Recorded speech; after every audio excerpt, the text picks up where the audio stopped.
Hi everyone, today we're going to talk about the legendary German super heavy tank, otherwise known as the Maus. The Maus is a recent addition to War Thunder. It came out with the 147 patch. The Maus was developed from 1942 to 1945, however it failed to enter production before the war ended. The German manufacturing capacity was extremely depleted by the end of the war and was only able to build 2 incomplete Maus prototypes, but these had to be demolished by the retreating German forces not to fall into the enemy hands. But only one prototype had suffered telling damage, the other was recovered by the Soviet forces. But the War Thunder cares little for the manufacturing issues that Germany had back in the war, so that every player can enter combat with this giant rodent and see for him or herself how this beast would fare in combat. Gameplay-wise, the Maus is not hard to play. It has very low speed and even less maneuverability, so I doubt anybody could call Maus an assault tank. Maus is more of a slow pusher, a pusher that slowly but surely punches through enemy defenses, while soaking up enemy fire as it goes along. If you have even a couple of Maus tanks, your team can punch through pretty much any defense out there. 200mm of solid steel in the front and another 220mm in the turret allows the Maus to easily take any punishment. Though this tank is far from invincible and his Achilles heel is right on his front side. Take a closer look at its cannon and its mantlet. Do you see anything unusual? Okay, what if we measure the armor? You can see that the bolts on the mantle are only 100mm long. Now, if we add the sloping factor, the resulting armor would amount to 180mm, which is hardly an amazing armor for a tank its size and stature. A solid hit into the gun's breech can give his enemy the time needed to attack the Maus into its side or rear, because otherwise the frontal armor is very hard to penetrate.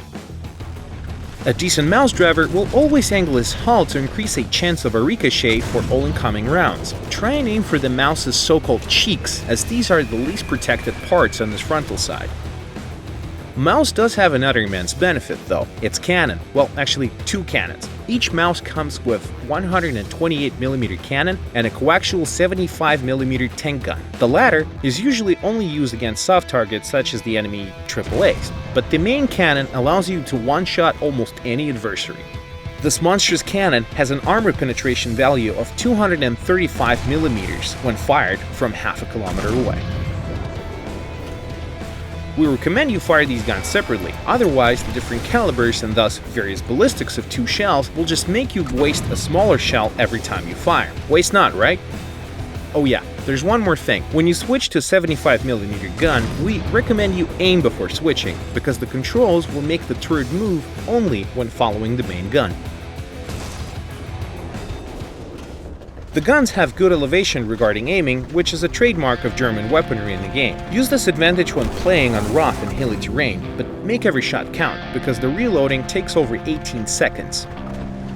Maus has 4 main enemies, the American M103 and the Soviet IS-3, IS-4, and T-10Ms, because they can penetrate Maus's frontal armor, but only by using their top-grade ammunition. M103 can use its heat shells, while the Soviets will have to rely on their sub-caliber APCR rounds, which do not always guarantee successful penetration, but are best used against side armor.